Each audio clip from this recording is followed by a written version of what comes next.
अस्सलाम वालेकुम स्टूडेंट। आज के इस वीडियो लेक्चर में हम बात करेंगे लेक्चर नंबर 6 की 11th class chemistry chapter number 1। Topic का नेम है वेरिएशन इन आयोनिक रेडियस। अगर आपने इससे प्रीवियस वीडियो नहीं देखी यानी लेक्चर नंबर 5 नहीं देखा तो उसको जाके देख लें, फिर आपको ये वीडियो अच्छी तरीके से समझ आने वाली है। तो वेरिएशन इन आयोनिक रेडियस, तो पिछली वीडियो थी वेरिएशन इन एटॉमिक रेडियस, यानी एटम के रेडियस में कैसे वेरिएशन आती है अक्रॉस द पीरियड और डाउन द ग्रुप। अब हम देखेंगे variation in ionic radius. Ionic radius क्या होता है, बिल्कुल उसी तरह से सिमिलर जिस तरह से जो है वो एटॉमिक रेडियस।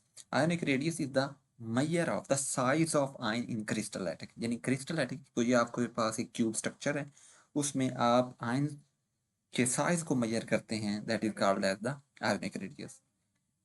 आयोनिक रेडियस की डिफाइन किया है, the distance from the nucleus of ion to its outermost electronic shell.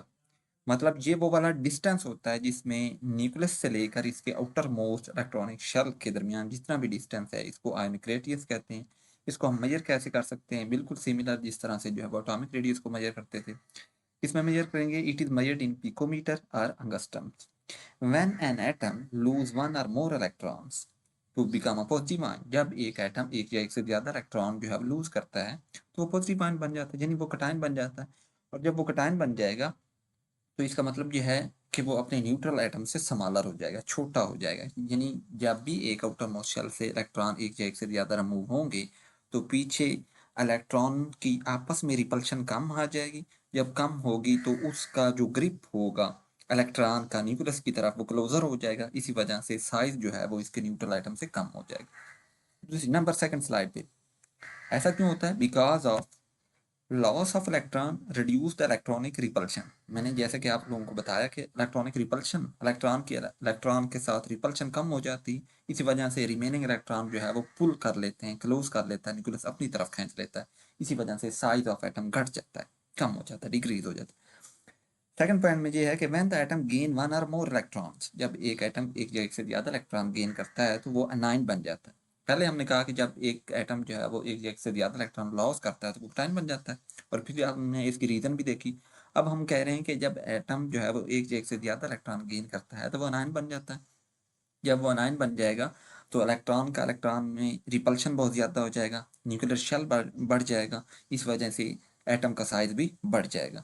तो it generally become larger than it's neutral atom, तो ये अपने न्यूट्रल एटम से साइज में बड़ा होगा। दिस इज बिकॉज, क्यों, वजह ये है कि addition of electrons increase the electronic repulsion, क्योंकि नंबर ऑफ इलेक्ट्रॉन्स बढ़ जाएंगे इसके शेल में, इलेक्ट्रॉनिक रिपल्शन होगी इलेक्ट्रॉन के साथ। इसकी वजह से न्यूक्लियर जो पुल होगा इसके आउटर मोस्ट इलेक्ट्रॉनिक शेल की, वो डिक्रीज हो जाएगा। इस तरह से इलेक्ट्रॉनिक क्लाउड, यानी इलेक्ट्रॉन का जो क्लाउड होगा इसके आउटर मोस्ट शेल में, वो एक्सपेंड कर जाएगा, बढ़ जाएगा। जब वो बढ़ जाएगा तो इसका मतलब साइज ऑफ एटम भी इंक्रीज हो जाएगा, लार्ज हो जाएगा। अक्रॉस द पीरियड अगर हम देखने की कोशिश करें from the left to right, तो जो आयोनिक रेडियस है कटाइन का, जिसमें से इलेक्ट्रॉन एक या एक से ज़्यादा रिमूव होते हैं, तो वो डिक्रीज होता है। क्यों डिक्रीज हो जाता है, कम क्यों होता है, due to increase the nuclear charge बढ़ जाता है, जो कि इलेक्ट्रॉन को क्लोजली जो है वो पुल कर लेता है अपनी तरफ। एनायन की तरफ देखें तो आयोनिक रेडियस जो है वो आल्सो जो है वो क्या करता है, डिक्रीज हो जाता है क्रॉस द पीरियड, बिकॉज क्योंकि न्यूक्लियर चार्ज जो है वो हमारे पास ज़्यादा हो जाता है, electron closer to the nucleus.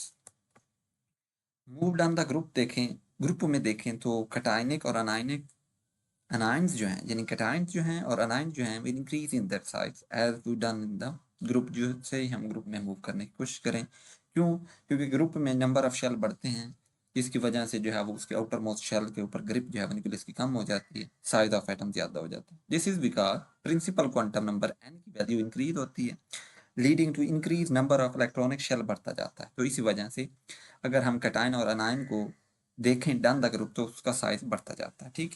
Number second point में है, the distance between the nucleus and its outermost electronic shell larger होता जाता है, इसी वजह से इसका न्यूक्लियर चार्ज भी बढ़ता जाता है, और जो आयन का साइज है वो लार्जर होता जाता है। आई होप कि आपको यहाँ तक समझ आ गई। जिस तरह से ये मैं आपको पिक्चर दिखा रहा हूँ, तो ये वेरिएशन है आयनिक रेडियस की कटाइन और अनाइन की।